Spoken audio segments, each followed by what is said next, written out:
Fique agora com as informações do agronegócio.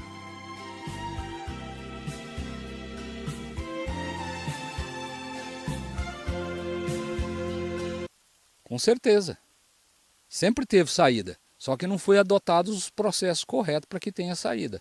E quais são esses processos, os processos ideais para a pecuária dar certo? Ou dar mais certo do que está dando hoje? Bom, vamos olhar do ponto de vista, vamos olhar um pouco dentro da porteira, que é onde que tem acontecido o problema. Que fora da porteira nós temos uma outra conjuntura que ela muitas vezes não depende do produtor. Dentro da porteira, a pecuária para dar certo, primeira coisa, a base da pecuária, produção de comida. Boi precisa de comida. E hoje, embora o pessoal ainda tenha algum mito que produzir comida é caro, mas hoje, com algumas tecnologias já disponíveis, é possível você ter uma comida bem barata, que é o caso do trabalho que a gente vem fazendo com a ideia de safrinha de boi, que o capim tem duplo propósito. Ele tem duplo propósito para a cobertura de solo, para ter um plantio de qualidade, e produção animal a pasto na entre-safra. Vou dizer para você o seguinte, o que tem acontecido, o que acontecia no passado, era o efeito boi sanfona, lembra? Então, esse era, todo mundo lembra, o boi ganhava e perdia na seca. O que com o boi safrinha hoje é o seguinte, nós temos conseguido já em diferentes fazendas desempenho animal, quando a gente trabalha com alguma suplementação acima de 1 quilo dia, sobretudo em terminação. Em recria de fêmeas, que onde que você trabalha só com a suplementação um pouco mais leve, entre 300 a 400 gramas.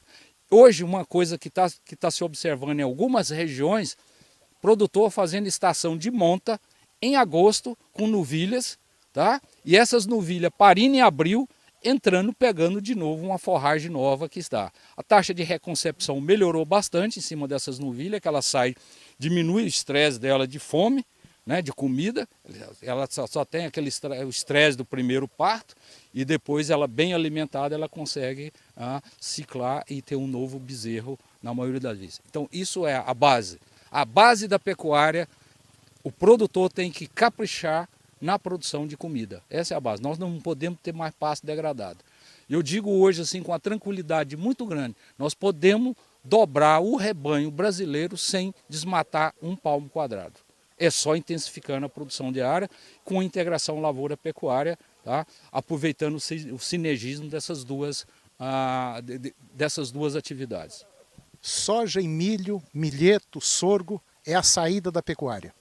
Soja, hoje nós já estamos trabalhando com sobressemeadura, de milheto já se fazia, nós estamos trabalhando com sobressemeadura de braquiária, de pânicos como o mombaça, com um trabalho com resultados fantásticos. Milho, ela é uma atividade, é uma cultura muito boa de se trabalhar com consórcio. Hoje o produtor, sobretudo o produtor de grão, tem um domínio completo em cima dessa tecnologia. Hoje nós temos dados assim de produção de 14 a 14,5 toneladas de grão de milho consorciado com braquiária e com a disponibilidade de forragem para seca muito grande. Integração lavoura-pecuária é a única saída ou é a melhor saída para baratear o custo da engorda de boi? É uma das saídas. Até agora, primeiro o boi mais barato é o boi a pasto. E se eu consigo fazer uma comida mais barata, com a integração lavoura-pecuária, que ela paga, a produção de grão paga todos os custos dessa forrageira que eu estou colocando, o custo que o indivíduo vai ter é o custo do animal, o custo da reposição do animal. Esse é o grande custo que ele vai ter, que aí ele não tem como fazer. Se ele não produz o próprio animal, ele vai ter que comprar o animal no mercado.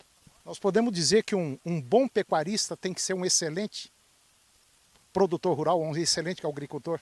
Hoje eu estou dizendo o seguinte, que o melhor pecuarista tem sido os produtores de grão, porque ele sabe produzir comida em quantidade e qualidade.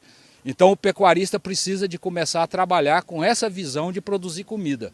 E a comida, hoje, nós temos que produzir comida com foco de duas coisas. No período da chuva, nós temos uma condição excelente de crescimento. Período da seca, que é o nosso gargalo, hoje, sobretudo pensando na área no Brasil central, o grande gargalo nosso é comida na seca. E com essa tecnologia, hoje você tem comida e tem produtores de grão, por incrível que pareça, fazendo feno dessas braquiárias para vender para pecuarista. Tá?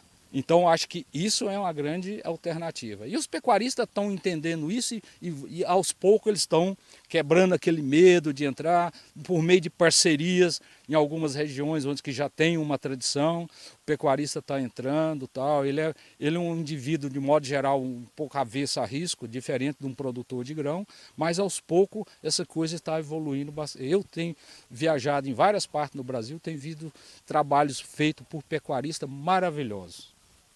Se aliar integração lavoura-pecuária com o melhoramento, fecha com chave de ouro a pecuária? A medida é o seguinte, você melhorou a comida, você tem que melhorar seu animal para responder, ter uma conversão melhor dessa comida que foi produzida, transformada em quilo de carne ou litro de leite. Então, o seguinte, quando nós estamos falando, a interação ambiente, ou seja, produção, disponibilidade de comida e genética, aí ela casa bem. Tá? Eu só vou dizer uma coisa, o seguinte, quando eu era pequeno, meu pai falava o seguinte, 80% da raça do boi entra pela boca, o resto é genética. Obrigado.